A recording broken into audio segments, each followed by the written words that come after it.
So, what would you like to talk about? I was wondering about this chat during the day and wondering about the main question that we are discussing. And I asked myself whether psychedelics can tell something or answer some questions. But then I understood that psychedelics don't tell anything. They don't answer any questions. It's the psychedelic experiences that they could answer some questions. But the theme of the discussion was even broader. Like I think it would encompass like fundamentals of science and psychiatry and psychology, in addition to philosophical themes. Yeah, I mean, the purposes of psychedelics in the 20th and 21st century have been very wide-ranging. People can't really fit them into any framework, So we have William James, of course, in the early 20th century, 1902, talking about the metaphysical aspects, which is what I'm interested in again. But, since then you've had talk about their psychomimetic properties, that they could mimic psychosis and so are useful to psychiatrists. That's, of course, where LSD first played it, attempted to play its role through Hoffman. CIA tried to use them for mind control, British military as battle incapacitants. Of course, we've got Silicon Valley now using them as creative catalysts. In the 60s, you had them as political catalysts for change. Not only on the left, also on the right, when you look at people like Ernst Jünger, who was Albert Hoffman's friend. Albert Hoffman, of course, created LSD in 1943. So the interesting thing about psychedelic experience, I think, is that it's so radically different that people just can't get a grasp on it. They don't even know really what they're for, even though they're so powerful. Yeah. Yes. So can they give you insights, knowledge? I mean, this is an interesting question. I think Chris Leatherby should be here as well, because he has extensively addressed this question, and I cannot help thinking about his approach to this, like what kinds of knowledge psychedelics might give a person. Yeah, like psychodynamic, like insight into some psychological processes, which is quite like natural way of thinking, that when you are in an exceptional state of mind, you can get a new kind of perspective to your inner workings, like your psychological processes, or for example, something that is suppressed, possibly, even if it's a bit like cliche that something is suppressed. But I think that's still true in many cases, especially in pathological cases. My background is also in psychology. I'm also a clinical psychologist. I haven't worked with clients so much, but this is what also interests me in psychedelics. So those kinds of insights are quite obvious, that they can tell us about ourselves. But then another question is whether they can tell us about reality beyond ourselves. But then, of course, a complication is that we are part of reality. So if they tell us about ourselves, then they also tell us about the reality. Yeah. Well, as you know, I reviewed Chris Leatherby's book, Philosophy of Psychedelics, and he has got that.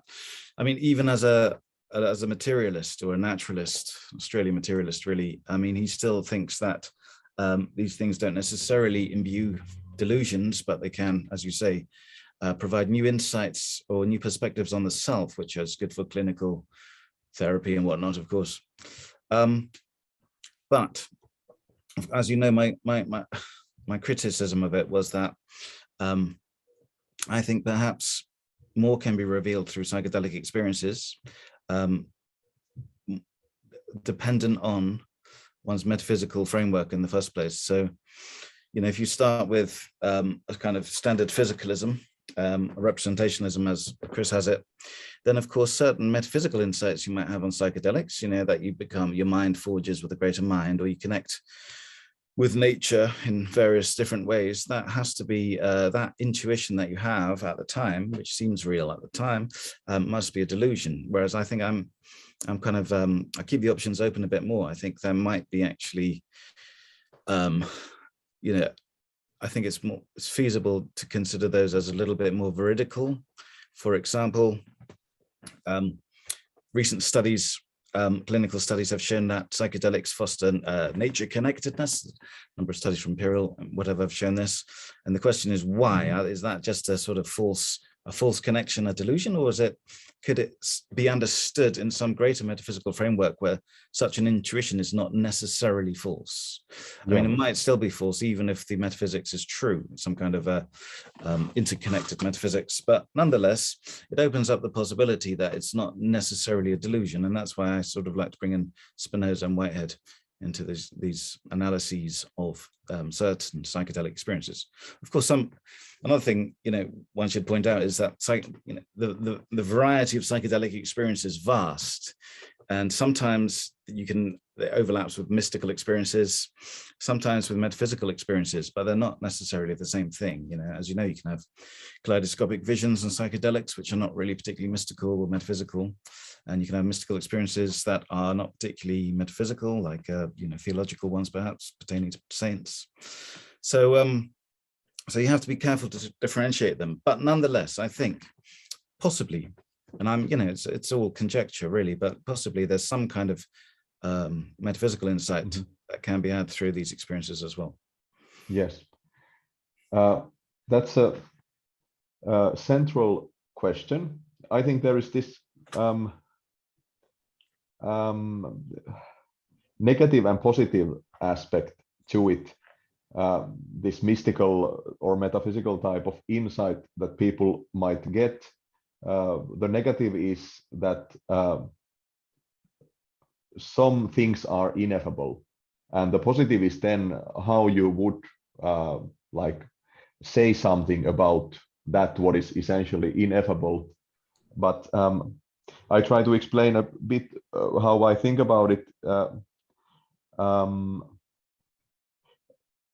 If we, now that we raised this tension between materialism and naturalism and the metaphysical insights, then there is the question about what materialism really consists of.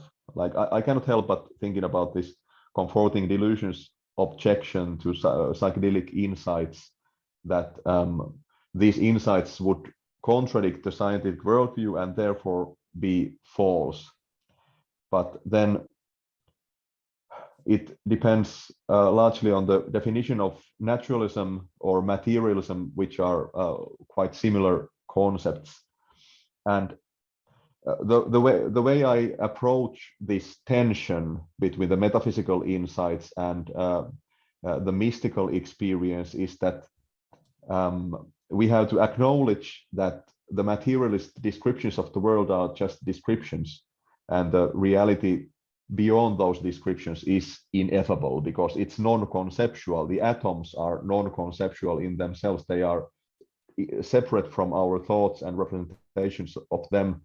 It's like what Arthur Eddington, the physicist, philosopher, asked about what moves the physicists' pointers, and the physicists cannot answer that. The pointer readings, they cannot answer with the scientific methods what is like transcends the observations and theoretical models. And I think this is something that many physical scientists also, including, for example, Stephen Hawking, Einstein, and Leonard Mlodinow, and many others, they share this idea, which is kind of like a negative mysticism, that we cannot really know certain things. But then the question is, what can psychedelic experience, or in general exceptional experience like mystical type experience, where you, for example, have a deep experience, like profound insight that everything is somehow conscious, how could that experience tell something about that what underlies the pointer readings, that what physics, for example, or empirical science cannot say anything about? So why would experience say something about that, like mystical experience? Well, you've written about something related to this, of course, in our Bloomsbury book, which is just about to come out, Philosophy and Psychedelics. This, as you call it, where the subject and object, or rather the object becomes subject, as it were. What can it tell you? Well, I mean, one very common, well, not that common, but one widely reported phenomenon under psychedelics, even with Aldous Huxley, is that subject and object become one. And you don't feel as if you are representing something, you rather feel as if that something becomes part of you, as it were. But even here, when we use words such as you and the object and the thing, we are reifying even that. So I think that Alfred North Whitehead's philosophy is quite handy when it comes to analyzing such experiences, because he's got this notion of prehension. It's a form of perception which is primal, and it's the, as it were, the absorption of the object into the subject. So it's, instead of a representation, it's absorption, as it were. This itself is causality. And for the most, for Whitehead, we've evolved the sort of I've lost you there. All right. We've lost these five senses, we've evolved rather these five senses which kind of mask this primal feeling, but it could be the case, and has been speculated by a number of people now, starting with Lenny Gibson really in the 70s, that psychedelics somehow break up the normal operating of the physiological body and allow for this consciousness or sentience of this pure absorption. And that could help to explain possibly this feeling one has, which is for many people noetic, as William James says. You know, it feels absolutely real, at least in the experience itself, perhaps not afterwards. But such a metaphysic would again go towards sort of allowing for the possibility that such subject-object effacements are actually veridical, possibly. But you know, with all these metaphysical questions, it's very hard to verify or falsify them. Of course, you have to go beyond this form of epistemology. You know, it's always inference to best explanation, as it is with most of philosophy of mind. Yeah, that's exactly the question. You can have any kind of experience, but how do you how would any kind of experience be evidence for any kind of philosophical theory? We know that in philosophy there is scarcely, it's difficult to define what would be evidence for a metaphysical theory. Metaphysical theories must be conceptually consistent, but then again, and then I would say that they also must be consistent with what mature science tells us about reality. But then again, we have multiple conceptual systems which are internally consistent and consistent with science, but mutually inconsistent. But the mutual inconsistency cannot be counted as evidence against the metaphysical theories. So we know that people have really strong intuitions for certain theories, irrespectively of psychedelic experiences. For example, some have strong intuition for panpsychism, and it's not related to psychedelics at all. So why would a psychedelic experience be evidence for anything? Because basically, as you said, you can stimulate the brain in a certain way, and you get this kind of experience, or you get this sense of presence of God, for example, and always you can respond that, well, it's just a neural process, it's just an experience. Why would it be experience for anything, evidence for anything? I'll say two things about immediate responses. First of all, I don't think the experience itself can be considered proof for anything. One thing it can do is open up one's mind to other possibilities of experience. And so, you know, Chris Timmerman and the Imperial Crew, and then Griffiths later on, they had these recent papers saying that generally there's a shift from physicalism. One can see a general shift from physicalism to panpsychism after psychedelic use. Why would that be? There seemed to be some kind of psychological or panpsychological psychedelic phenomena that are had. So it does, but of course it doesn't prove panpsychism in any way. But I remember there's this Whiteheadian philosopher called Charles Hartshorne who speaks about this prosaic fallacy. And he said one of the reasons people don't accept panpsychism is because people simply cannot imagine forms of consciousness other than prosaic, in other words, everyday common human consciousness. So one thing, although it's of course in no way validity, I mean, you can't really get proof for anything except in mathematics anyway, and even then it's questionable, but it at least offers people new ways of seeing the world, which then may put them on a more theoretical journey to study these things.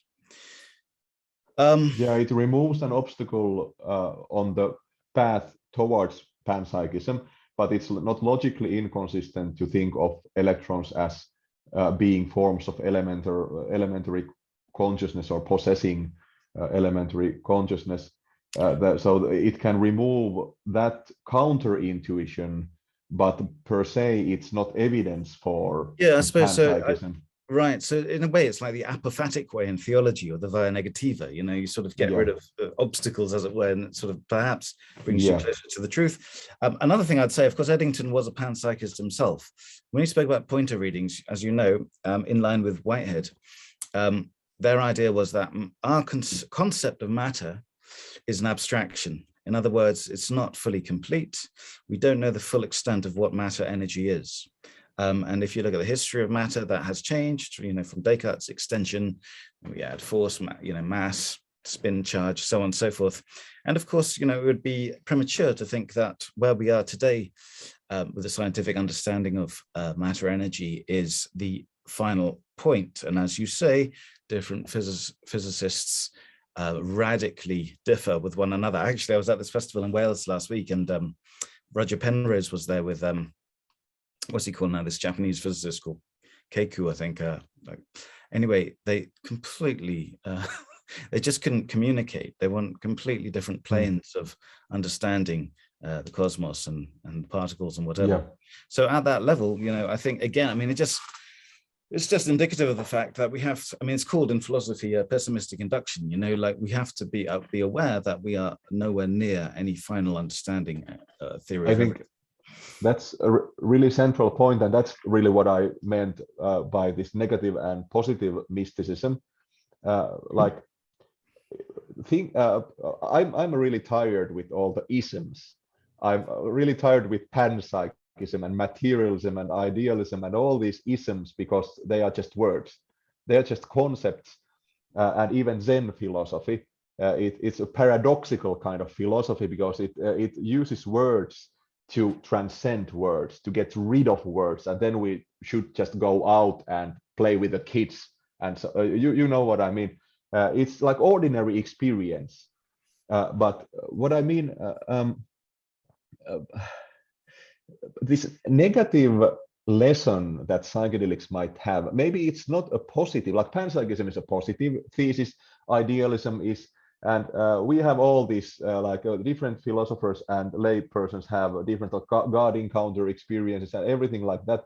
But maybe the most important lesson, because you have a wide variety, wide range of those kinds of experiences, and people like enthusiastically conceptualize their experiences, but still they think that it's ineffable. So why do they conceptualize? That's one question. But what I mean by this negative aspect is, if you consider, for example, like taking LSD and the reality collapses, everything melts, and your body collapses, you melt, you no longer exist, and something remains, but it has no shape or no content. It's some kind of emptiness or void, or I don't know, you could have like a nuclear explosion or something like that. It annihilates everything. And you come to see that because the reality is, it melts, so you come to see that reality is sort of construct. And you come to understand, possibly, this is a hypothesis, I'm just describing the what the Rebus model says is the collapse of the priors. Well, I call it the collapse of the priors, they call it the relaxation of the priors, or you could call it model collapse, where like you can think of our experience in these terms of predictive processing in neuroscience, where our like brain generates models. I know in your review of Letterby, you said that it's like this kind of representationalism. I don't think it implies representationalism where we don't like really see reality. I wouldn't see you, I only see a representation of Peter. I don't think that implies that. But when our models collapse, we come to see how relative our conceptions of the world are. And my hypothesis is that people's confidence in their beliefs, even metaphysical beliefs, would become like lessened. Yeah. And they might become more like relative. But this is an empirical hypothesis. This is derived from the Rebus model. Yeah, there's a lot of anecdotes of that, even with A.J. Ayer, who had a kind of psychedelic-like experience, not through psychedelics, but through salmon, you know, choking on salmon. But he just, that one experience changed his metaphysical beliefs, which was quite radical at the time, in the 80s, because he was known as a sort of radical, you know, like Richard Dawkins type person of his time.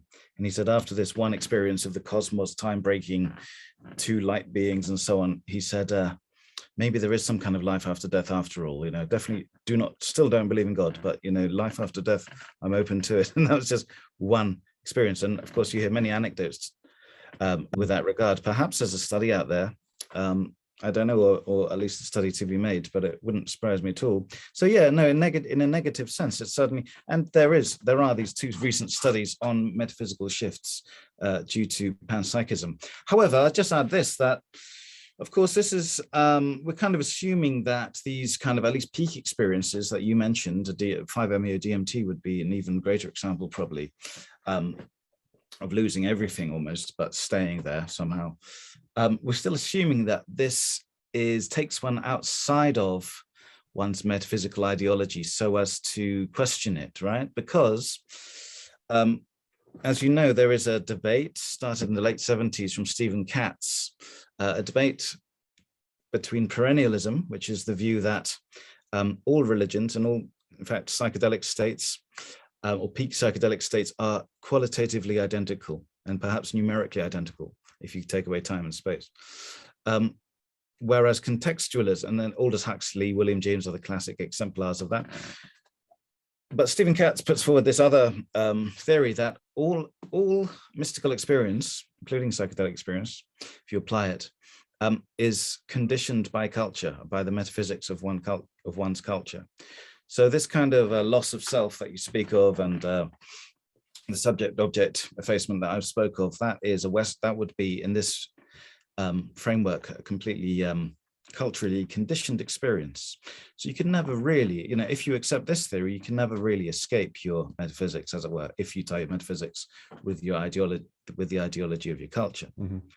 I personally I think this question is really dose dependent, you know. So in other words, like high enough dose, and I think you will transcend the sort of mores of your culture. Because, for example, if you an experience induced by something like 5-MeO DMT, which is excessively profound, you lose your perceptions, your hearing, you see white light to start with, your memory's gone after a few seconds, all concepts, including self-consciousness, are gone. If it sounds like it's a blackout, but it's the opposite, it's a whiteout. There's just extreme profundity, no light even. How that relates to Western culture in any way, I would struggle to sort of argue. So, but that's... I agree. It's something, the interesting thing about it though, this is an emerging field, philosophy of psychedelics, of course, you know, that would make a great research study, you know, great PhD or more even, and hasn't fully been done because most of the stuff on this has been related to religious mysticism through the ages, looking at old reports and whatever. Yeah, I totally agree. Then the question is, when you have the white light experience, that in itself, you could say from the outside at least that it's an experience, but at the moment that it happens, it would be your existence, or not even your existence, but some kind of like happening, possibly. I don't know. I think experience is too much in this case. I would say a state of being, you know, is about as far as you can go. State of being, exactly. And then it's an empirical question what people experience.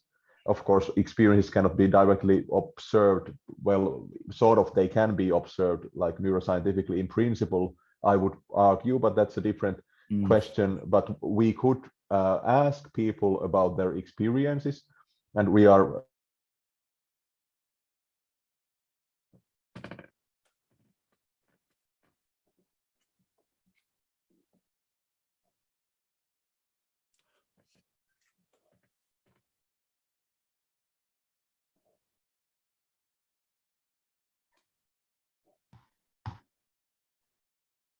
Hi, Peter. Just thought Hi. I'd step in while we wait for Jussi to come back. Oh, I thought I had gone. It was Jussi who went. Right. Oh, Okay, it's, I'm off again. You're going too deep down the rabbit hole there. yeah, but yeah, where did we? I'm still thinking about this conceptualization of the original experience and the ineffable experience in itself. I think this happens even in meditation, without if it can be facilitated. Many. I basically think that psychedelic experience is a subclass of meditative state, and you can have these metaphysically stimulating states or even metaphysical states through different kinds of techniques like meditation, breathing, drumming, or certain chemicals. So it's not about psychedelics per se, which are the most important thing in my perspective, at least. So what is it? So when you, what I'm trying to say here is I read your Spinoza paper that is in the book, and I really loved it. And it was like exceptionally good philosophy. I think I myself, I wouldn't be able to do that, because if I start writing metaphysics, I start feeling like a cheater, like this like fraud, or what is it called? Because I feel like it's so conceptual, and the concepts are never the thing in itself. So this leads to the Zen point of this was Schopenhauer's argument against Hegel, more or less. Yeah, I'm not so familiar, that you know that better, about the ineffability of the experience. This is like a paradox. The Stace also said in Mysticism and Philosophy, that Walter Stace, I mean, that the mystical experience is alleged to be ineffable, and the alleged part is important, because people write tremendous amounts about that. So why would they if it's ineffable? So I think that we should just shut up. I don't mean you. I mean myself, basically. Because the moment we start to conceptualize things, we start to distance ourselves from the experience in itself, or consciousness in itself. And I think this is what psychedelics can facilitate, is this Zen kind of experience where you just exist without concepts, like this sweet oblivion in terms of no conceptual thinking. You just it's the perfect Zen state. Yeah, but you and I both, I mean, I think we take the best of both worlds, do we not? You have that experience, you meditate, perhaps you take substances, I don't know, but one can experience it, and then one can try to go back to metaphysics or psychology or whatever, and try to offer some kind of framework to understand it, as opposed to simply dismissing it as something just weird and you are high or recreational. So you can see it in more profound terms, possibly. And so there's a kind of symbiosis, I think, that can be had between metaphysics and psychedelic experience. In fact, now that all these clinical trials are taking place with regard to psychedelics, we're doing, ketamine, for example, which I do consider a psychedelic at high enough doses. Ketamine is being used against alcohol addiction and so on. But I think that a lot of the mechanism for clinical therapy is to give one new perspectives, as you started out saying, really, and new perspectives on yourself. You see the grander scheme of things. Your personal problems are no longer that important. They seem trivial in relation to a grander view of reality, metaphysical view you've had. So I think that, I would like to think that in the future, metaphysicians or philosophers have a role to play in psychedelic integration. So in other words, you have this metaphysical-like experience. How do you integrate that into your general life? Do you just think, if you know nothing about metaphysics whatsoever or philosophy, then it would just be something completely ineffable? So Yeah, ineffability, exactly. I think, is somewhat relative to what you know. So, if you know, multidimensional topology, for example, you might be able to explain certain spatial experiences you might have that other people would call ineffable. And the same generally with metaphysics, I think.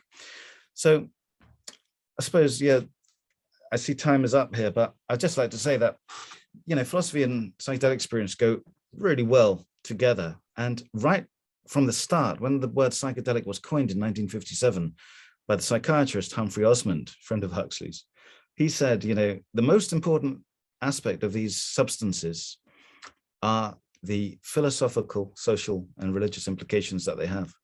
Yeah. That was in 1957. Then, they became prohibited 10 years later, thanks to Leary partly and so on, Nixon. But that possibility, that potential, I think is still there. And that's why I think this is a flourishing field. And I just want to use a minute to advertise Exeter University here. We are looking for master's students and PhD students to join our Exeter Psychedelic Research Group. So if you're interested in that, do email me at peter@philosopher.eu. Maybe anyway, I will start a new career here and apply for new student at your place. No, but thank you. I totally agree with what you said here, and I'm definitely not opposed to metaphysics, although I'm sort of opposed to metaphysics when it becomes this conceptual sophistry. But I don't think psychedelic metaphysics easily becomes this fiddling with the concepts, because you have the living experience. That's that you try to you try to describe the living experience. It's the same as in religion. Religion without the mystical core is dead. You don't have anything. So it's the same here. So even though so what I'm basically objecting is only the dogmatist who sticks to their own methods and isms and rejects everything else. For example, the naturalist who rejects all other possibilities and only this kind of a bit chauvinistic naturalism where we only have one truth and no open space for alternative metaphysics. So I think this negative aspect of ineffability enables the flourishing of different kinds of metaphysical theories, because we are conceptual beings. We also need metaphysics. Absolutely, I completely agree. Place to end. Shall we look at the questions? Yeah. Or do you want to check? Anthony, do you want to deal with this, or shall I look at the Q&A part or the chat part? Well, I'm very happy to ask the questions. I can direct them initially to Peter, and then Jussi can come in with any comments. So the first one is from Mark Carrigan. Hello, Mark. And Mark's in fact asked two questions. Maybe we'll ask the second one, but let's start with the first one. So the early part of your discussion focused on the possible insights into the self which can emerge from psychedelics. But what about the possibility for erroneous self-knowledge generated by their use? By this, I'm not suggesting the category of delusion, but a much more mundane category of cognitive error.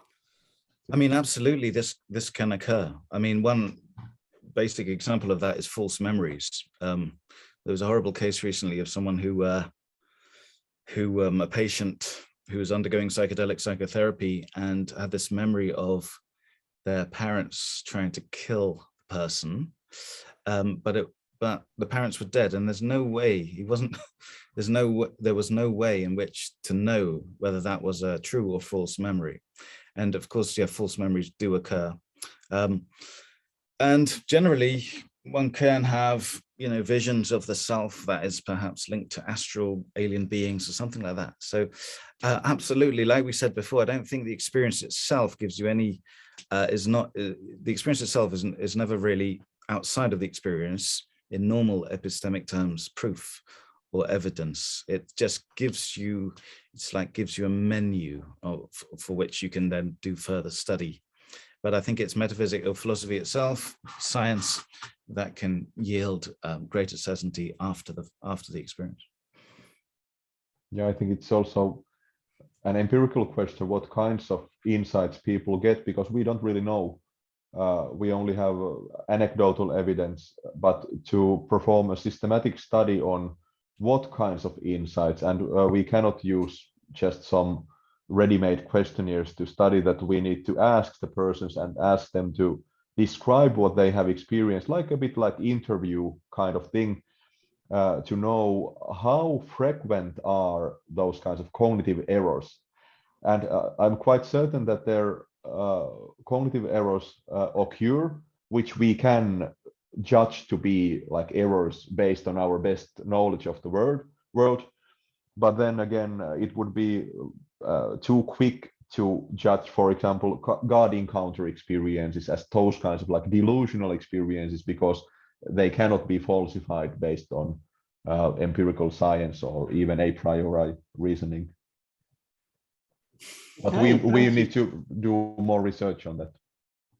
Cool. So I will follow up with Mark's second question, because it's also an interesting question. So he says, there seems to be an assumption within this discussion that transcendental experiences of conceptual relativity have some inherent value, or at least are not something the speakers are morally indifferent about. Is this fair? And if so, could you explain what that value is? So what is the value of conceptual relativity within a transcendental experience? Well, I think as we discussed, there's this negative value that you do away with certainties that you might have had before. So that's got value in terms of, possibly spurring one on to greater metaphysical pursuits. You have to remember that you can't avoid metaphysics, right? There's no like neutral stance that one can take. Of course, we have in the West a metaphysic based on 17th century mechanistic science that then has sort of evolved due to the suppression of other modes of thought, like Spinozism especially, and forms of pagan animism that were suppressed by the church. So we can trace a very Western lineage of metaphysics. So I think they simply take one out of one's rut, and that's their value. Mm-hmm. Yeah, I agree. I wouldn't see any like intrinsic value necessarily in this kind of like absolute relativism where anything goes, or this. I don't know if anyone even supports that.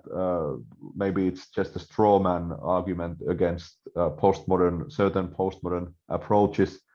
But I personally feel, and I think there is even empirical evidence from people's descriptions of their psychedelic experiences, which are somewhat similar to meditative or other kinds of spiritual or like, well, exceptional experiences, that there is this positive undertone to this experience, some kind of sense of sacredness and like meaningfulness, that one has encountered something that is inherently good, and that's like part of the classical core of mystical experience, and how to reconcile that with relativism. So I think there are both aspects, the relative aspects, which is a negative aspect, and the relativity of all the conceptual models, but then you have the positive aspect, which is the experience in itself. For example, when you have the deep connection with everything that exists, like a sense of sacredness, and if you start even to act according to it and to preserve nature, act in those kinds of ways, then it can be valuable, in my opinion. Yeah, it has instrumental value in that sense, but also, and as well as, I mean, the sacred was one of Stace's criteria for the mystical experience, wasn't it? But on top of that, you have these amazing aesthetic experiences as well. And I'm not just talking about like kaleidoscopic colors. I'm talking about the most, almost like a vision of the Platonic forms of beauty. I mean, you can rise to forms of aesthetic appreciation that you simply literally cannot imagine or experience it in a gallery or anything like this. I mean, really next level. You weep for the beauty of a leaf or something like this. So this is positive in itself as well, of course. Not to mention the fact that it's intellectually stimulating. You know, like, for example, to experience timelessness, or what seems to be timelessness. Sounds like a paradox or an oxymoron, but it seems to be relatively common. So that's it. I think, it's just intellectually stimulating, really. So it's got a lot of positive values in the concrete experience itself. Yeah, as Jussi said. Okay, so I'll take a question that seems to follow on in some ways. It's from Ellie Vintiadis. Hello, Ellie. Ellie asks a question about the role of process metaphysics in these kinds of experiences. So obviously, you've been talking about the ways in which psychedelic experience challenges certain ways of thinking about metaphysics. And I suspect that you agree with Ellie that process metaphysics is a good way to go. I'm thinking of you, Peter, and your affiliation with Alfred North Whitehead. Maybe you could just say something about what process metaphysics is and why it may be, as Ellie suggests, a better way of trying to handle what these experiences may be telling us. Okay, I mean, Alfred North Whitehead died 1947, British philosopher. He really was a godfather of process metaphysics. I can't explain it in a few minutes, but it's just generally the view that rather than static substances underlying all of reality, everything is an event, everything is a process. And in our book coming out, did I mention it's coming out in a few weeks?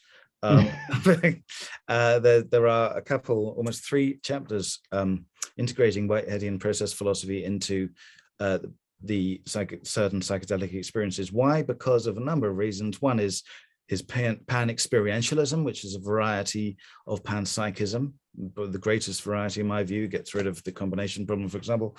And also he's a panentheist, you could say. So he believes in a sort of, nature as God, but also more than God in a universal sense. And that kind of integrates nicely with certain experiences that one might have had of one's mind integrating with an infinite intellect, as Spinoza said in many ways. I mean, I see Whitehead's very much the sort of a neo-Spinozan, or like a Darwin plus Spinoza, something like this. So the key concept, in my view, of from Whitehead, which I touched upon, was this concept of prehension, which is a form of perception where the perceiver integrates with that perceived. So when you perceive the sun, it's not like you're representing the sun as a phenomenon, and then you have no idea what the sun actually is, like a noumenon. Rather, the sun is a process, so its rays are part of that process. It's not a sphere, that's just a representation of it. The sun rays go into your eyes, into your brain and body, and becomes part of you. And that part of it is part of your perception. And so that then goes some way in perhaps explaining these reports of nature connectedness that may be amplified with psychedelics. So he's a very, Terence McKenna, the great psychonaut, Terence McKenna said the psychedelic philosopher is Alfred North Whitehead. This is where one. Unfortunately, his own interpretation of Whitehead, I think, is a little bit faulty. But I agree with this, with the sentiment. I'm glad that you raised apprehension, because if you think about the experiences of becoming one, or the experience of unity is maybe the most central aspect of mystical or psychedelic experience, or mystical type psychedelic experience, and also the sense of connection. They are in Finnish, they are the same word, connection and unity. But how to interpret this, like all is one or all is interconnected, or that I become one with the Moomin cup here. So it might sound like absurd or like crazy, because obviously the cup is here and it's not in my mind. Like I'm laughing that you're Finnish, Yeah, of course. But we have lots of really good theories of extended mind in cognitive psychology and cognitive science. And if you think about that, if you think in purely naturalistic terms, my brain is here, even though I cannot judge it. You could if you came here. But basically, my organism is this one here, and then you have the cup here, and now I interact with the cup. And if I close my eyes or block the rays from the cup, I no longer perceive it. And it's all like completely trivial, but I think it shows how the perception of the cup is actually a constant causal interaction process between the brain and the cup. And I emphasize that it's the brain because it's not interaction between my mind and the cup, because my mind is already in the cup, the rays that come from it. My consciousness is partly made of this cup, literally, and it's nothing non-naturalistic or non-scientific about that idea. And I have to say one thing because about this, like what Chris Letherby is also in favor of this predictive processing theory in neuroscience. Well, you can interpret it in many ways, but the central aspect of predictive processing is that perception is a constant action perception loop where your eyes make microsaccades and enable you to see. So you constantly interact. It's not like you live in a simulation like Anil Seth or some others interpret it. I think that's a mistaken interpretation. Predictive processing entails that everything is a constant process of interaction. You don't have a consciousness just in the brain. Well, that sounds like an extended mind theory of predictive processing, which is, I'm more sympathetic to. In fact, the extended mind theory, of course, is doing the rounds, or 4E as it's known today. And you see Whitehead's concept of prehension as a kind of forerunner to that. So it'd be very interesting, I think. And I'm not an expert in extended mind theory, really. I read Alvin Noe and so on, but it'd be very interesting to do a paper on extended mind theory and psychedelic experience in terms of nature connectedness, and nature connectedness being on perhaps a scale to this unity of which you spoke. This is like so, we have to take the next question, but like related to solipsism, if we think about the Cartesian ideology or cultural heritage that we come from, as a teenager, I was like so strongly drawn to Descartes' philosophy. We must doubt everything except for the one thing that is like beyond all doubt, that is my own experience. So I would doubt the existence of you guys there and all of this that surrounds me, and that leads to this kind of like sad and lonely state of mind, which is also in contradiction with the facts of reality that we constantly interact. So it's like you cannot disprove solipsism, but you can just ignore it and produce an alternative philosophy where everything is like interconnected and apprehension and so on. Well, you could say that Descartes actually makes an assumption. He doesn't doubt everything. He assumes that the world around him must be, as it were, a presentation rather than integration, right? So that's perhaps what he didn't doubt, and that's why which leads to solipsism. Of course, he got out of it by the strange ontological arguments for God and so on, but ultimately it would lead that way. So it's a kind of depressive state of mind where you are just alone and you don't feel connected to anything, because Descartes was like sitting by the fire alone in the blizzard. And but you know that Descartes, Matthew Siegel writes about this, I think, a little bit in our book. Descartes' initial spur for his evil demon analogy, or his bad dream, was a dream, and then he became lucid within that dream. So it was almost like a psychedelic experience itself that led on to that. But I think, to connect it to the broader picture here, this kind of metaphysic that he inaugurated, him and Galileo and Francis Bacon and so on, that does lead to an alienation, like a sense of being alienated from the world. Ultimately a form of solipsism, as you say, like Anil Seth, that kind of thing, which leads to, psychologically, not philosopher's mind, but psychologically in terms of an emotional valence to the world, it leads to a kind of depression, and I think when you when you can't believe in religion anymore, like what is left? You're left with this ideology instead. And I think this is one of the appeals of psychedelic experience again, first in the 20th century, but now again it's coming back already, because it gives you these other alternatives. It gives you at least concrete experiences of them, even if they're not validated thereby. And it appeals, Schopenhauer, who was an atheist, a sort of proud atheist, he said that we all have this metaphysical yearning within us, and the current psychology and psychiatry ignores that. When one goes to the like psychiatrist or therapist and says that nothing has any meaning, nothing has value, nothing has purpose, well, then they give you pills and start to discuss. They consider it as a psychological symptom or this kind of psychiatric problem that you have to treat, even though it's also a philosophical theory related to nihilism. You can't decontextualize mental health.